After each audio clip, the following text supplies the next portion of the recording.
شي. نه تاسو خو زړه لري، تاسو مینه کړې ده؟ مینه خامخا انسان خو مینه کوي. ټیک ده، خو هغه چې کوم هغه وایي که نه وایي چې کومه اصلي مینه ده هغه تاسو کړې ده که نه؟ صفا الفاظو کې تاسو وایي حقیقي که مجازي؟ بس السلام علیکم ورحمت الله وبرکاته. ګرانو کتونکو ستاسو ملګري ستاسو خپل قربه مصور رحمان یم او نن په پېښور کې موجود یم او ما سره نومګوړی شاعر یو ښکلی شاعر را سره موجود دی، هغه سره خبرې کوو. السلام علیکم. وعلیکم السلام. سید نادان صاحب پټ پناه نه یې چا نه د خیره ټول مو پېژني، خپل نوم مو شاعرونو کې کړی دی او شاعرونو ته څنګه راغلی؟ زما اول سوال تاسو نه دا دی. خوشحاله اوسئ، شاعري خو د الله طرف نه ورکړئ جی چې یو انسان له ورکړي او بیا چې شاعري کوم لوازمات دي چې مطلب غزل څه ته وایي، نظم څه ته وایي، د هغې دپاره بیا د یو استاد ضرورت دي. صحیح. نو ستاسو یو استاد شته دی؟ استاد لري؟ استادان خو چې څومره هم ادبي استادان دي، مشران دي، ټولو سره مې ناسته شوې ده او ټول زما استادان دي. او اوس که یو نوی نسل راباسي هغه که شاعري زده کوي نو هغه به څنګه زده کوي؟ شاعري خو زده کېږي خو نه، البته شاعري کېږي. نو مطلب دا دی چې اول خو شاعرۍ سره چې د سړي شوق کتابونه دي ور څومره شاعران دي هغه دي ولولي. زمونږ چې کوم کلاسیک دی حمزه بابا، خوشحال رحمان بابا وغیره دا دي ولولي.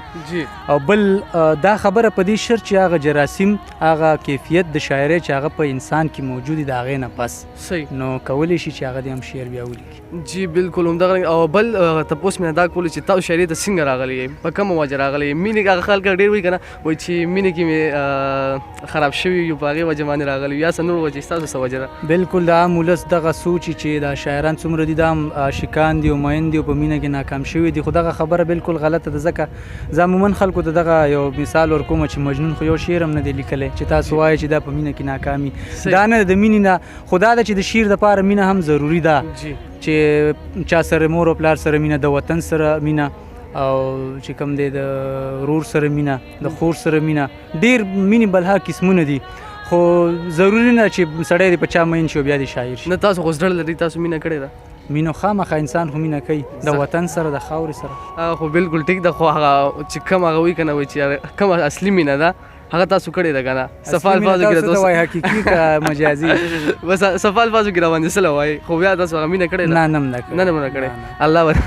الله به خیر وکړي. بالکل جی زه یم که تاسو یو خپل یو دوه شعرونه د مینوال ته ډالۍ کړل نو ډېره ښه خبره به وي. ډېره مننه. غزل دی چې سترګو کې د بیا رانجو بشولو، سترګو کې د بیا رانجو بشولو، وایه راته بیا د څوک په زړه شولو، او حسن دې په خدای که سترګې وزغمي تا ته په کتو خلک ړانده شولو، او نه غږې د چا سره په سمه خوله هغه خلک تا سره خواږه شولو، نه غږې د چا سره په سمه خوله هغه خلک تا سره خواږه شولو، او وینې وینې خپل زړګی را یاد شولو ما ته مخامخ چې ستا باڼه شولو، وینې وینې خپل زړګی را یاد شولو ما ته مخامخ چې ستا باڼه شولو، دا نادان د ښکلو که لاریږي نه څوکه مې خراب ورته مازغه شولو.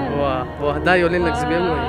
دا نادان د ښکلو که لاریږي نه څوکه مې خراب ورته مازغه شولو، یا دغه غزل چې ته نه غږېږي او زه مرمه یاره، ته نه غږېږي او زه مرمه یاره، خواته دې ولې بیا راتلمه یاره، او تا ته به څنګه مخامخ در ګورم زه دې تصویر نه شرمېدمه یاره، تا د به څنګه مخامخ در ګورم زه دې تصویر نه شرمېدمه یاره، دا د هجوم خبره نه ده که نه زه په خپل ځان کې ورکېدمه یاره، او نن مې خپل سیوري ته څه داسې ویل، نن مې خپل سیوري ته څه داسې ویل، ته دلته کښېنه زه راځمه یاره، او د غم په وخت کې به اکثر نادانه خدای خبر ولې خندېدمه. نادان صاحب دا شعرونو سره مو څومره ټایم نه شوق را پیدا شوی دی؟ دا څومره ټایم کې تاسو چې شعرونه کوئ؟ شوق خو چې کله په ښو بدو باندې پوه شوی یم د شاعرانو سره هم ناسته پاسته کوله، وخت تېرېدو 2015 کې مې د خپلې شاعرۍ بیا آغاز وکړو. واه ماشاءالله ستاسو شاعري کې خو بالکل زه یم بالکل به پکې فرق نه وي، هغه استادان به چې هم اوري هغې به هم تاسو باندې به فخر کوي چې یو پښتون راپاڅېدلی دی او ښکلې شاعري کوي.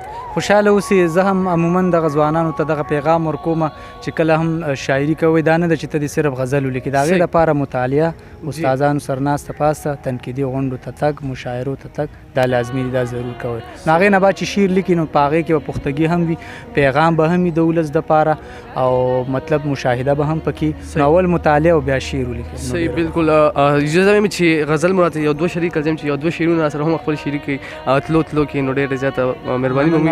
شعر دی چې ناراضه که رضا نه شوې په تا پسې به مړ یم، ناراضه که رضا نشوې په تا پسې به مړ یم ناراضه په مرګونې به هر چا نظر کې پړ یم او ناراضه تا ویلي خودکشي نشي کولی ناراضه لږ راوګوره په وینو کې ککړ یم او ناراضه زه خو تا د خپل وجود حصه ګڼم ناراضه زه خو ستا ګوره په هر څه کې ملاتړ یم او ناراضه هر څه پرېږده سپک نظر خو راته مه کړه ناراضه زه راوړې چېرته ستا نظر کې خوړ یم مننه او ناراضه ستا هوښیارې سترګې بل څه وایي ناراضه ستا هوښیارې سترګې ناراضه ستا هوښیارې سترګې بل څه وایي ناراضه زه نادان یم نه پوهېږم ان پړ یم ډېره مننه ماشاءالله ډېر زیات ښکلي شعرونه مو ویلي دي الله همدغه شانتې کامیاب لره زموږ همیشه همدغه دعا وي چې الله دې ټول شاعرانو له همدغه شانتې طاقت دغه شانتې زور ورکړي چې هغې دې همدغه شانتې ښکلي شعرونه زموږ دپاره راوړي ستاسو د ټایم راکولو ستاسو راتلو یو جهان مننه ستاسو نه هم مننه کوم او ستاسو دغه کاوش او